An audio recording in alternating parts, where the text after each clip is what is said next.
नमस्कार द्राक्ष बागेदार बंधूंनो, grep master या आपल्या आवडत्या अशा युट्यूब चॅनलमध्ये आणि ग्रेप मास्टर ऍप मध्ये देखील आपलं खूप खूप स्वागत.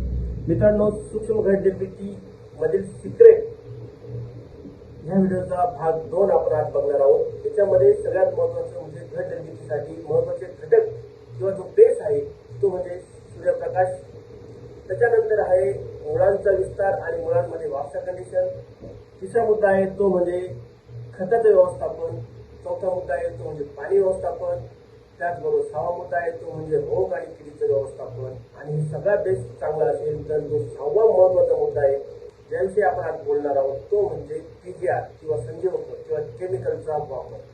तर इतके दिवस आपण म्हणायचो की 80-90% काम सूर्यप्रकाश करतो. ते सत्य आहेच, परंतु त्याच्यापेक्षाही हे जे मुद्दे सांगितले त्या प्रत्येक गोष्टीला जो जो शेतकरी प्रामाणिकपणे काम करेल त्यांना मागच्या वर्षी रिझल्ट आलेले दिसून येत आहे. आजच्या भागामध्ये आपण पीजीआर किंवा संजीवक वापरवा काही केमिकल्स आपण द्राक्ष शेतीचा वापर करून आपण वापरूला चालना देऊ शकतो. कदाचित काही परिस्थिती अवघड असेल मागच्या वर्षीसाठी तरी काही केमिकल आपल्याला मूर्त्याला काढीचा आधार, काही केमिकल मूर्त्याला काढीचा आधार त्याप्रमाणे आपल्याला सूक्ष्म घटनेसाठी मदत करत असतात. त्याच्यामध्ये सगळ्यात महत्वाचं पहिलं जे केमिकल आहे ते म्हणजे टिल्ट हे बुरशीनाशक म्हणून पण काम करतं. त्याचबरोबर ग्रोथ रिटार्डंट म्हणून पण काम करतं आणि आपल्या बागेवरती करपाट, धुळी आणि डावणी येऊ देत नाही, पांढरप करतं. प्रकाश संश्लेषणाचा वेग वाढवतो, 2 पेऱ्यामधलं अंतर छोटं ठेवतो आणि कळत नकळत याचा फायदा सूक्ष्म घटनेला होत असतो. सगळ्यात महत्वाचं म्हणजे पानं शेवटपर्यंत टिकून ठेवण्याचं महत्वाचं काम हे टिल्ट करत असतं. टिल्ट हे केमिकल जवळजवळ 1999 पासून म्हणजे आज जवळजवळ 30 वर्ष होत आले, तर त्याचा परफॉर्मन्स हा अतिशय बेस्ट आहे. त्यामुळे टिल्टचा पण वापर आपला करून घेणं अतिशय महत्वाचं आहे. दुसरं जे केमिकल आहे ते म्हणजे कल्टार. कल्टारच्या बाबतीत डॉक्टर शिकवणे सर म्हणत असतात की operation success but patient dead. परंतु कल्टार हे पण ग्रोथ रिटार्डंट आहे, खास करून जे अंड्यामध्ये वापरतात. द्राक्ष शेतीमध्ये याचा बरेच उपयोग मागच्या 4-5 वर्षांपासून होत आहे, परंतु त्याचे असे खास रिझल्ट आहे असं म्हणता येणार नाही. परंतु वेलीची वाढ दाबून टाकण्याचं काम करतात आणि बरेच शेतकरी वारंवार खुडा येऊ नये म्हणून कल्टरचा 1 ते 2 स्प्रे घेत असतात. परंतु वारंवार खुडा येणं म्हणजेच वेलीच्या चयापचय क्रिया चालू असतं आणि वेलीमध्ये स्टोरेज होत असतं, हे होत आहे. परंतु कल्टारचा अतिवापर करून आपण ती ग्रोथच दाबून टाकतो आणि त्याचा कळत नकळत फटका हा सूक्ष्म घटनेला होत असतो. त्यामुळे जास्तीचं कल्टार, जास्तीचं पीजीआर म्हणजेच हा मोठा धोका आहे. त्यामुळे पीजीआर वापर करताना आपल्याला अतिशय काळजीपूर्वक या घटकाचा देखील वापर करून घेणं अतिशय महत्त्वाचं आहे. तिसरी जी गोष्ट आहे ते म्हणजे सीपीपीयू किंवा 6B आपण त्याला म्हणूया. हे सायटोकायनिन गटामध्ये येतात. याच्यामध्ये पेशी बनवण्याचं काम करतात आणि सूक्ष्म घटनेला चालना देण्याचं काम देखील करत असतात. ग्रोथ, डोळ्याचा विकास, सूक्ष्म घटनेला चालना हे काम सीपीपीयू तसेच 6B करत असतात. त्याच्यानंतर जो पुढचा केमिकल आहे ते म्हणजे युरॅसिल. युरॅसिलमध्ये केंद्रक, पेशीमधील केंद्रकामधील RNA DNAचं विभाजन करणं, रूपांतरण करण्याचं काम युरॅसिल करत असतात. त्यामुळे युरॅसिलचा पण महत्वाचा रोल हा सूक्ष्म घटनेमध्ये आहे. त्याच्यानंतर महत्वाचं पुढचं केमिकल आहे ते म्हणजे लिओसिन.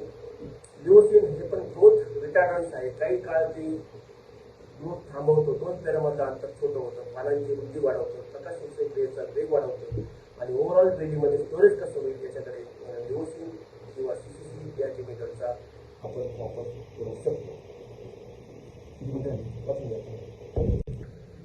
पुढचं जे केमिकल आहे ते म्हणजे अल्गामेस. अल्गामेसमध्ये ॲस्कोफायलम नोडोसम या नावाचं सीविड आहे आणि त्याचा वापर आपण नॅचरल पॉवर म्हणून करू शकतो. त्याचा वापर आपला स्ट्रेस कमी करणे, प्रोटीन्स, अमिनो ॲसिड्स, एन्झाईम्स आणि विटॅमिन्स याचा पुरवठा करणे, तसेच मुळांची आणि झाडाची वाढ करणे यासाठी होत असतो आणि त्याच्यामुळे सूक्ष्म घटनेला देखील चालना मिळत असते.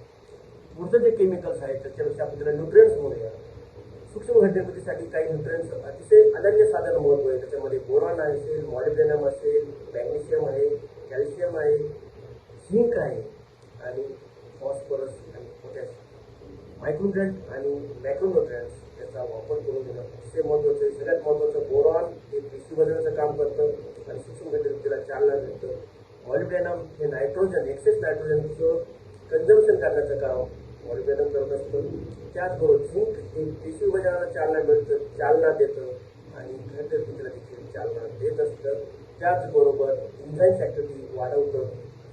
मॅग्नेशियम हे प्रकाश संश्लेषण क्रियेचा वेग वाढवतं, झाडाचं स्टोरेज कॅपॅसिटी वाढवतं, झाडामध्ये फोटोसिंथेसिस वाढवतं आणि ओव्हरऑल झाडामध्ये अन्नाचा साठा वाढवत असतो. तर फॉस्फरसमुळे मुळांची वाढ, झाडाची वाढ आणि ज्या पद्धतीनं पैलवान खारीक खोबरं खातो त्याच पद्धतीनं फॉस्फरस हे देखील सुपर फॉस्फेट हे देखील खारीक खोबरं आहे. त्यामुळे फॉस्फरसचा वापर हा मुळांसाठी, पेशी वजनासाठी,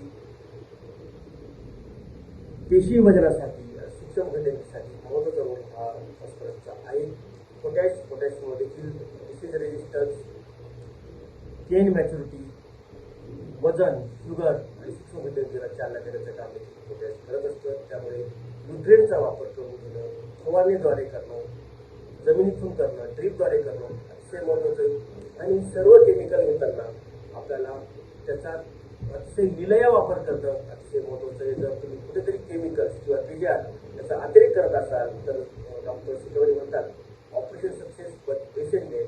मागच्या वर्षी आपण बघितलं भरमसाठ केमिकल वापरले, भरमसाठ पिजार वापरले, परंतु ज्या ठिकाणी शिक्षण निर्मिती झालेली आणि सर्व पिजार संजीवक किंवा केमिकलचा वापर तेव्हा चांगला असेल जेव्हा तुमचा बेस देखील चांगला असेल. आणि या बेसमध्ये मी पुन्हा एकदा सांगतो, त्या बेसमध्ये सगळ्यात महत्वाचं म्हणजे तुमचं खतांचं नियोजन असेल, रोग आणि किडीचं व्यवस्थापन असेल, पाणी नियोजन असेल, सूर्यप्रकाश देखील त्या ठिकाणी चांगला असेल आणि त्यावेळेस जर तुम्ही पिजारचा वापर केला तर तो चांगल्यात चांगल्या प्रकारे आपल्या झाडाला सूक्ष्म घटकांकडे नेत असतो. त्यामुळे ह्या केमिकलला पण आपल्याला विसरायचं नाही आणि हा बेस मात्र आपल्याला विसरून चालणार नाही. केमिकलवरती 100% डिपेंड राहून सुद्धा चालणार नाही. तर हे केमिकल्स कोणत्या स्टेजला, किती प्रमाणात, केव्हा घ्यायचे यासाठी वेबमास्टर ॲपमध्ये आम्ही संपूर्ण शेड्यूल दिलेला आहे, डे बाय शेड्यूल आहे आणि त्यानुसार तुम्ही अद्यापही वेबमास्टर ॲप डाउनलोड केलं असेल तर वेबमास्टर ॲप डाउनलोड करून घ्या आणि खतांचे व्यवस्थापन, संयोगांचा वापर असो तेव्हा कसा करायचा त्यासाठी आधीच वेबमास्टर ॲप डाउनलोड करून घ्या. खरंच छाटण्याची तारीख तुम्ही टाका जेणेकरून तुम्हाला पुढील 8 दिवसाचं शेड्यूल तुम्हाला नक्की मिळेल. धन्यवाद. हा व्हिडिओ जास्तीत जास्त तुमच्या नक्की शेअर करा. अतिशय महत्त्वाचा व्हिडिओ आहे. तुम्ही बघितलं की खरंच छाटणी हा द्राक्ष शेतीचा पाया आहे आणि त्यासाठी हा व्हिडिओ तुमच्या मंडळींना तुम्ही नक्की शेअर करा. धन्यवाद.